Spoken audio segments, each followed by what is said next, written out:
Bienvenue dans ce nouvel épisode du podcast de Nitaya, à la croisée de l'entrepreneuriat et de la spiritualité. Aujourd'hui, pour ce deuxième épisode, j'ai l'honneur d'accueillir Noémie Bloch, fondatrice et gérante du Nouveau Monde Paris, un espace dédié au bien-être du corps et de l'esprit. À travers 3 questions, nous plongerons dans le parcours de Noémie, son expérience de fondatrice, ses défis auxquels elle a fait face en assumant pleinement son identité spirituelle dans le cadre de son entreprise. Préparez-vous à une discussion inspirante et pleine de sagesse. Noémie, je te connais en tant que fondatrice et gérante d'un très bel établissement au cœur de la capitale, le Nouveau Monde Paris.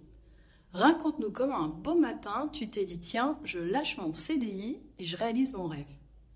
Bonjour Nitaya, tout d'abord merci beaucoup de m'avoir invitée dans ton podcast, je suis ravie et honorée. Pour répondre à cette question, effectivement oui, c'est arrivé, alors l'idée est arrivée un beau matin, après effectivement j'ai pas lâché comme ça mon CDI d'un coup, ça s'est fait par phase et par étapes, mais c'est vrai que je me souviens exactement du moment où j'ai eu cette idée. Alors pour te remettre un petit peu le contexte, j'étais salariée à l'époque d'un emploi dans le marketing automobile et j'étais plutôt bien dans cet emploi, ça se passait bien, j'apprenais beaucoup de choses, j'avais effectivement pas mal d'opportunités également pour progresser dans ce job. Mais c'est vrai que je crois qu'au fond de moi, j'ai toujours voulu être entrepreneur. Et j'étais tout le temps à l'affût de concepts que je pourrais développer.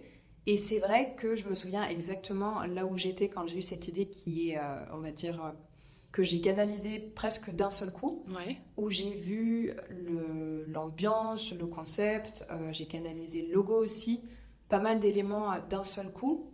Donc en fait, pour te refaire un peu le chemin, ce qui s'est passé, c'est que j'ai découvert le monde de l'énergétique sur le tard.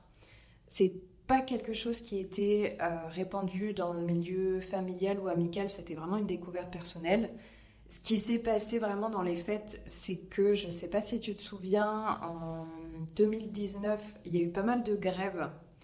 Et j'étais beaucoup coincée dans ma voiture à cette époque-là, sans vraiment savoir quoi faire. Donc j'ai commencé à écouter des podcasts sur YouTube. Et l'algorithme, qui est très bien fait, m'a petit à petit amené à des vidéos de physique quantique, ce qui m'a beaucoup interpellée. Donc j'ai pas mal écouté à ce sujet-là. Et de fil en aiguille, la physique quantique m'a amené à tout ce qui était énergétique. Je me suis dit, la seule façon de devoir c'est de tester. Donc j'ai pris rendez-vous avec un énergéticien et à partir de là, ça a été une révélation.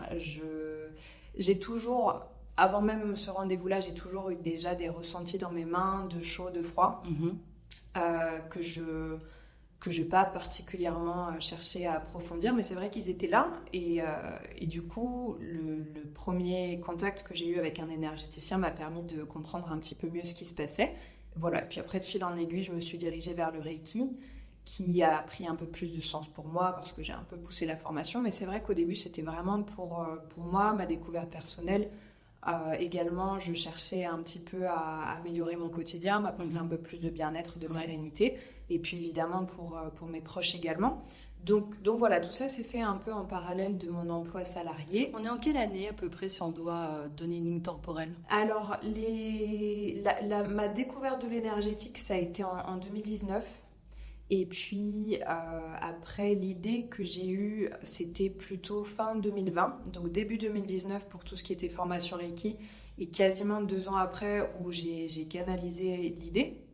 Et pour revenir à ce fameux moment, effectivement, je me suis dit pourquoi est-ce que je ne créerais pas un endroit où on puisse expérimenter toutes ces disciplines qu'on ne connaît pas et qui parfois font peur, donc notamment l'énergétique, la médiumnité, la cartomancie par exemple, qui sont des disciplines un peu galvaudées parfois, où tout à fait, il y a également beaucoup de personnes qui ne sont pas forcément honnêtes. Donc là, l'idée, c'était de recréer un cadre de confiance qui soit beau aussi. Et éthique. Voilà, tous ces éléments qui permettraient de pouvoir tester ces disciplines-là dans un cadre de confiance, avec effectivement un cadre qui soit beau et où on se sente bien, pour pouvoir justement faciliter tout ce qui est confiance et lâcher prise. Donc pour moi, tout le côté visuel, sonore, olfactif était très important et c'était présent dans cette canalisation que j'ai eue à la base. D'ailleurs, je confirme pour nos auditeurs, on est en train d'enregistrer dans une des salles. Oui. Et toutes tes salles portent des noms de pierres précieuses. Oui, tout à fait. Donc des pierres précieuses qui s'apparentent aux couleurs de nos 7 chakras. Donc ça aussi, il y a un clin d'œil à l'énergétique.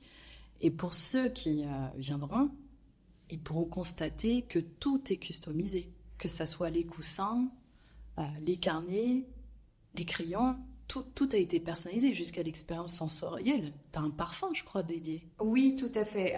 C'est vrai qu'il y a beaucoup d'éléments qui vont aller chercher les 5 sens parce que pour moi, l'expérience client est vraiment importante.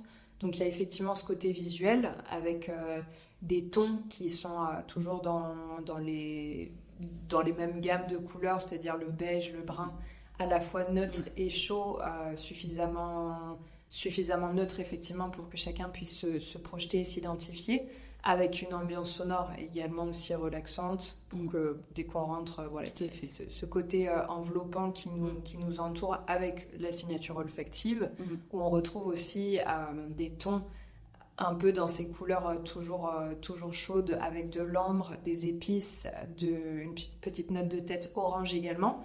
Donc c'est vrai qu'il y a tout ce parcours client qui fait que dès qu'on rentre, déjà on a envie de se relâcher. Oui, je confirme, il y a un vrai lâcher prise quand on rentre au Nouveau Monde. Ouais. Donc voilà, jusqu'au nom effectivement qui parle aussi aux praticiens qui sont dans ce monde des thérapies holistiques. C'est un peu comme un nom de code. Le Nouveau Monde, c'est l'idée de pouvoir se diriger vers des choses plus authentiques, où on va prendre le temps de vivre, de prendre soin de soi, d'essayer de se rapprocher un petit peu de ce qui nous caractérise vraiment à l'intérieur. Donc voilà, c'est vrai que c'était un cheminement personnel qui finalement a pris forme dans mon esprit comme une idée entrepreneuriale. Et je me suis dit, c'est super, je vais pouvoir développer cette idée-là. Donc, je me suis donné en fait une deadline de 5 ans. 5 ans. 5 ans. Et finalement, tu l'as réduit en 2 ans.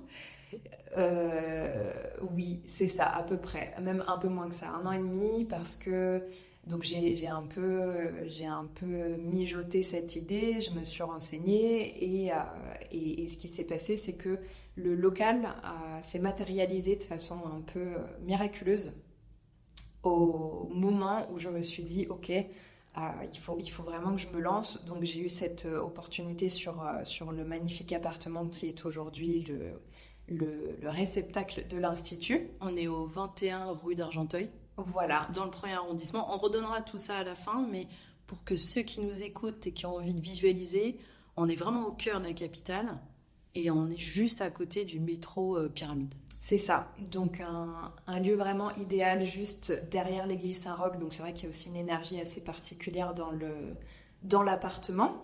Et comme je te le disais, quand tout s'est aligné, je me suis dit ok, c'est le moment. J'en ai parlé à mon patron là aussi. Assez bizarrement, tout s'est aligné pour que je me retrouve seule avec lui, qu'il aborde lui-même le sujet. Donc voilà, je me suis lancée dans ce projet-là. Alors je suis restée encore 6 mois en entreprise, le temps vraiment de finaliser un business plan. Je me suis fait accompagner également par une coach qui m'a aidée à accomplir toutes ces étapes-là, à pas me tromper, qui m'a vraiment donné pas mal d'astuces pour aller plus vite. Et puis 6 mois après, on a commencé les travaux et encore 6 mois après, on a ouvert l'Institut en septembre 2022. Donc voilà, ça fait déjà un tout petit peu plus de 2 ans qu'on est là. Donc tu as soufflé les bougies. Exactement. Tu as soufflé les 2 ans. Les 2 ans. Ça, c'est formidable. Et dans ton quotidien d'entrepreneuse, est-ce que tu accordes une place importante à l'intuition ? Oui, je donne une grande place à l'intuition dans mes décisions d'entrepreneur. Alors c'est vrai que même au départ, au moment où j'ai construit le business plan, où j'ai vraiment donné vie à mon concept, j'ai donné une très très grande part à mon intuition. J'ai pas forcément fait d'études de marché, c'était des choses que j'ai canalisées, que j'ai ressenties, et tout ça a pris forme. Et ça a donné un concept qui aujourd'hui fonctionne. Alors évidemment, entre-temps, j'ai fait des réajustements, mais c'est vrai que je suis très contente d'avoir suivi mon intuition, cette chose qui me poussait à ce moment-là. Et puis aujourd'hui, dans le quotidien, je l'utilise énormément pour tout ce qui est sélection de l'équipe. parce que ça fait complètement partie intégrante du concept, mais aujourd'hui, tous les praticiens qui souhaitent intégrer le nouveau monde sont sélectionnés. Donc évidemment, je demande des éléments très classiques comme un numéro de SIRET, une attestation d'assurance professionnelle, et des certifications, évidemment. Après, au-delà de ça, je ne demande pas forcément d'expérience, parce que c'est vrai que le concept a été créé aussi pour aider les personnes en reconversion qui se lancent dans ce type d'activité à se lancer, à ne pas avoir des charges trop importantes au niveau du local dans un premier temps. Donc c'est vrai que pour moi, l'expérience n'est pas forcément un critère. En revanche, je prends un temps pour rencontrer chacun d'entre eux avant d'envisager un éventuel partenariat, pour vraiment m'assurer qu'on soit aligné en termes de valeurs. Oui, pour tout ce qui est, exactement, pour tout ce qui est authenticité, bienveillance, volonté d'accompagnement. Pour moi, ça, c'est les valeurs clés de l'Institut et qui font qu'une personne, à mon sens, est une personne de confiance. Donc l'idée, c'est que je puisse vraiment me projeter entre ses mains, que j'ai envie de faire une séance, de tester un peu plus, et puis on prend vraiment le temps aussi de discuter autour du parcours, ce qui a motivé la reconversion. On apprend à mieux se connaître. Et c'est vrai qu'aujourd'hui, pour moi en tout cas, c'est un processus de sélection qui fonctionne et qui m'a permis de créer aussi une synergie au sein de l'équipe. Et c'est vrai que ça fait un peu la différence, parce que quand on est praticien dans le monde du bien-être et qu'on est entrepreneur, indépendant, parfois on peut se sentir un peu seul. Oui.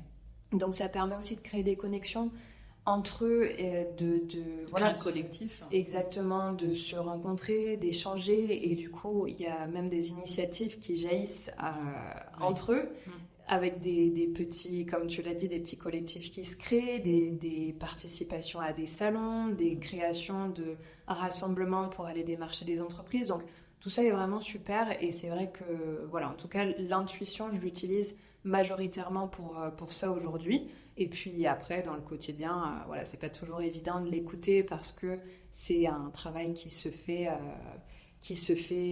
c'est quelque chose de longue haleine, parce que on n'a pas toujours spontanément cet élan de faire confiance à son intuition, parce que qu'est-ce qui nous permet de distinguer l'intuition de l'envie, l'intuition de la peur, l'intuition de la colère, c'est pas forcément évident. Donc moi j'essaye un maximum de lui faire de plus en plus de place. Et d'ailleurs, comment elle se manifeste, ton intuition ? Alors, pour moi en tout cas, ça va être comme une sorte de téléchargement qui va se faire en interne, où il y a une information qui va se matérialiser. Je ne sais pas comment, je ne sais pas pourquoi, mais c'est comme si je savais. Donc ça, c'est pour moi on va dire le canal principal. Après, il peut y avoir des ressentis d'ouverture et de fermeture, notamment au niveau du chakra du plexus solaire, plexus solaire et cœur, les deux. Donc ces deux éléments-là, je peux avoir des ressentis d'ouverture ou de fermeture qui me mettent sur la voie de la bonne décision. Comme un radar, en fait. Exactement. Pour ceux et celles qui nous écoutent et qui sont en poste en entreprise et qui aimeraient secrètement faire comme toi, c'est-à-dire réaliser un rêve qui devient un objectif, quel conseil tu pourrais leur donner ? Si vraiment tu en avais un en particulier, qu'est-ce que ça serait ? Un conseil vraiment particulier, ça serait d'être absolument certain qu'il y a un feu qui vous habite. Parce que l'entrepreneuriat, c'est un projet. Alors souvent, je rencontre des personnes qui ont un peu une fausse idée de ce que c'est que d'être entrepreneur, qui se disent waouh, super, c'est la liberté, la créativité. Alors oui, il y a tous ces éléments-là, mais effectivement, c'est un parcours qui est long et qui demande beaucoup d'implications personnelles. Donc il faut que votre projet, vous soyez prêt à le vivre de A à Z, à le penser le matin au petit déjeuner, le midi au déjeuner, au goûter, le soir au dîner également, à dormir entrepreneuriat, rêver entrepreneuriat, parce que c'est quelque chose qui va occuper une place énorme dans votre vie, qui va vous demander également d'être agile, parce qu'il faut savoir rebondir et s'ajuster en fonction de ce qui se passe effectivement dans l'activité au quotidien.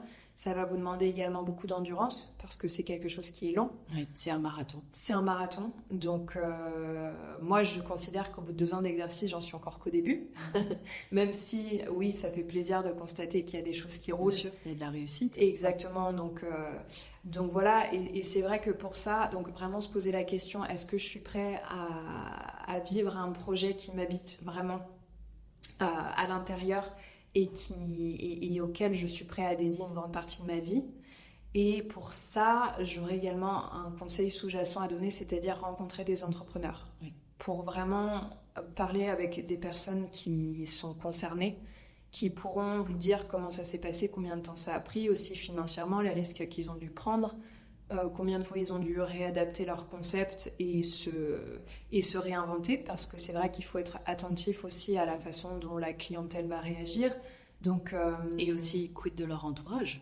Ouais, tout à fait. C'est vrai qu'il faut aussi être bien entouré. Alors, bien évidemment, au niveau émotionnel, si on le peut, parce que c'est vrai que c'est beaucoup de montagnes russes, mais aussi au niveau professionnel également, c'est vrai que c'est très bien d'avoir des partenaires qui vont pouvoir vous aider sur des sujets où vous n'êtes pas forcément compétent de base, parce que quand on est entrepreneur, il faut savoir être couteau suisse. Donc, c'est vrai qu'il y a beaucoup, beaucoup de sujets dont il faut savoir traiter, que ce soit au niveau financier comptable, au niveau marketing, au niveau commercial. Et même si, oui, on peut avoir des connaissances dans chacun de ces domaines-là, si on n'est pas vraiment expert, moi, ce que je recommande, c'est de se faire entourer par les personnes qui vont pouvoir réellement vous aider à gagner du temps et à prendre les bonnes décisions, même si parfois ça implique un investissement financier. Tout à fait. Au moins, ça permet de gagner du temps et du coup de l'argent aussi, parce qu'on ne va pas se tromper. Donc voilà, c'est vraiment principalement les conseils que j'aurais à donner. Mais ça, je rebondis, souvent c'est ce que je dis, faut pas voir ça comme une dépense,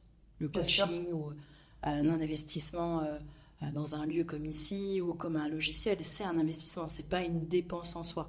Un investissement, on entend du coup qu'il y a un ROI, un retour sur investissement. Oui. Et le meilleur investissement qu'on peut faire, c'est sur soi-même. Oui, exactement. Parce que c'est vrai que tout ça, ça va nous permettre d'apprendre, de grandir et de nous enrichir. Et pour ça, c'est jamais de l'argent perdu. Exactement. On arrive quasiment à la fin de l'interview. J'ai une dernière question pour toi, Noémie. Donc, pour les praticiens et les thérapeutes qui nous écoutent ou en devenir, qu'est-ce qu'ils doivent absolument savoir selon toi avant d'intégrer un lieu comme ici de pratique holistique et qui sont à la recherche d'une location de salle, que ce soit ponctuelle ou à l'année? Qu'est-ce qu'on pourrait leur dire? Alors, c'est vrai que je rencontre beaucoup de praticiens qui ont ce réflexe de chercher un lieu avant même d'avoir défini une stratégie au niveau de tout ce qui est visibilité, communication, tarifs, cible. Donc, c'est vrai que pour moi, de ce côté-là, c'est un petit peu bancal, parce qu'il faut que votre lieu, ça soit la cerise sur le gâteau. Je m'explique. L'idée, quand on veut devenir praticien dans le domaine du bien-être, c'est déjà avoir conscience du fait qu'on est entrepreneur. Donc tout ça, ça implique d'avoir établi un business plan, de savoir exactement où on va. Et c'est vrai que oui, évidemment, le lieu, ça fait partie des charges qu'on va répertorier dans ce business plan. Mais malheureusement, il y a certaines personnes qui, quand elles viennent me trouver, n'ont pas du tout établi, ni ne se sont même penchées sur ces éléments-là et se disent « Super, j'ai trouvé mon lieu, j'ai ma certification, je vais m'asseoir dans ce joli petit bureau et maintenant les clients vont venir à moi. » Alors, ils vont pas tomber du ciel. Malheureusement, ça ne se passe pas comme ça. C'est un processus qui est complètement différent.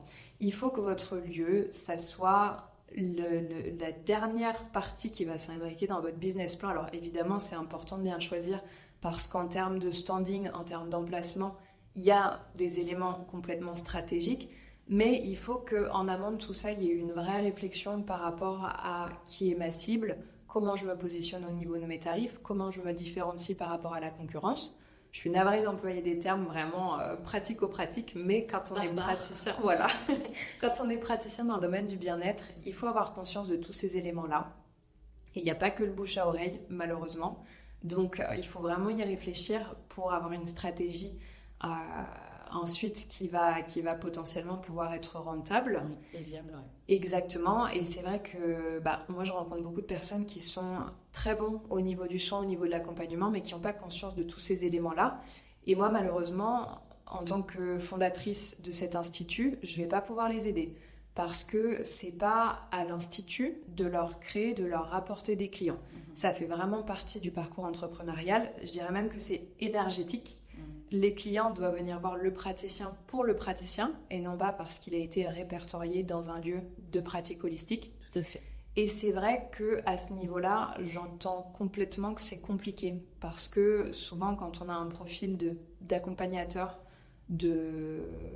alors j'irai pas jusqu'à dire soignant parce que ici ce qu'on prodigue c'est uniquement de l'accompagnement, mais quand on est justement dans ce côté vraiment accompagnement, on n'est pas forcément connecté à tout ce qui est tarif, tout ce qui est visibilité, commerce. Et pour ça, c'est pas grave. Mais comme je le disais tout à l'heure, il vaut mieux se faire accompagner par une personne qui va pouvoir vous aider justement à intégrer tous ces éléments-là dans un business plan et que vous puissiez vous lancer avec une deadline définie, un budget défini et que vous sachiez à peu près où vous allez. Et c'est pour ça que c'est important, je pense, de se faire accompagner notamment par des coachs comme toi, ce que tu fais aujourd'hui pour les praticiens dans le domaine du bien-être. Et c'est vrai que moi, j'ai vraiment vu la différence depuis que tu interviens à l'Institut, parce que depuis qu'on s'est rencontrés, on a mis en place un partenariat qui te permet d'accompagner les personnes de mon équipe si elles le souhaitent évidemment. Tout à fait, et je crois qu'on en est à bien une vingtaine, je crois, oui. en un an bientôt. Oui, tout à fait, une vingtaine de praticiens qui ont soit participé aux ateliers collectifs, soit qui ont bénéficié d'accompagnement individuel. Et moi, je les ai vus changer, je les ai vus prendre conscience de beaucoup d'éléments, changer dans leur façon d'agir vis-à-vis de leur clientèle par rapport à l'attitude, encore une fois, pardon, c'est un terme barbare, mais commercial. Là, la posture entrepreneur. Exactement. Ouais. Par rapport au côté fidélisation également, par rapport à leur positionnement aussi en termes de tarifs. Pour moi, ça a été merveilleux de les voir prendre conscience de tous ces éléments-là parce qu'ils ont adapté une posture complètement différente qui fait qu'aujourd'hui, ils incarnent vraiment cet esprit d'entrepreneuriat à travers leur activité de praticien. Et bizarrement, ça marche. Il n'y a rien de magique. Je vais rebondir du coup grâce à Noémie. Donc oui, on est bien à une vingtaine d'accompagnements de tout type de pratiques holistiques, puisqu'ici, il y a des praticiens facialistes, il y a des médiums, il y a des psychologues, il y a des masseurs, il y a du Renata Franca, enfin voilà, c'est assez large. Et c'est vrai que je vais appuyer sur ce que dit Noémie. Les accompagnements que je réalise sont vraiment pour vous faire prendre conscience, et donc je m'adresse particulièrement là aux praticiens, aux thérapeutes, que ce n'est pas un gros mot d'associer entrepreneuriat et pratique bien-être. Et dès lors que vous avez compris que vous avez cette double casquette, alors vous pouvez vivre avec sérénité, avec abondance votre activité, parce que vous avez fait sauter ce qu'on peut appeler les croyances limitantes liées au commerce, liées à l'entrepreneuriat, liées à l'argent, liées à la valeur, liées au syndrome de l'imposteur. Voilà, la liste est longue. Je ne suis pas là pour parler de moi, mais de vous et de Noémie. Mais voilà, pourquoi aussi on fait ce podcast, et ça nous tenait à cœur. C'est parce qu'on a vu en un an de partenariat et beaucoup de choses positives comme négatives. On a des super stories à raconter, des moins bonnes. Et ça peut vous servir, en espérant que tout ça va être de très bons conseils, d'une boîte à outils. Et je suis, moi, ravie, effectivement, d'avoir donné la parole à Noémie aujourd'hui et de rappeler que rejoindre un établissement, ce n'est pas l'associer à un prescripteur. C'est à vous aussi de créer votre propre clientèle. Ici, ça va être que du bonus à travers des newsletters, des bonus à travers des stories Instagram, sur les réseaux sociaux, mais c'est à vous d'apprendre à développer votre clientèle. Voilà, en tout cas, merci Nitaya pour ces rappels assez importants qu'on essaye, nous, de transmettre au quotidien à l'équipe, avec bien évidemment toujours beaucoup de bienveillance et d'accompagnement, parce que c'est vrai que c'est un chemin qui n'est pas facile. Mais en tout cas, je tenais encore une fois à te remercier de m'accompagner, moi, dans ma posture de fondatrice de l'Institut pour aider toute l'équipe à se magnifier et se développer.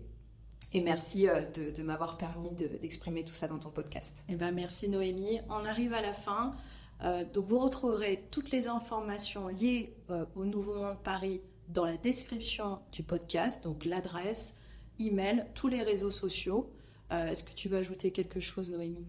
Eh bien écoute, moi ça me semble assez complet. Effectivement, on va vous mettre en description tous les éléments pour que vous puissiez retrouver à la fois l'Institut et l'agence Taisheto Coaching de Nitaya.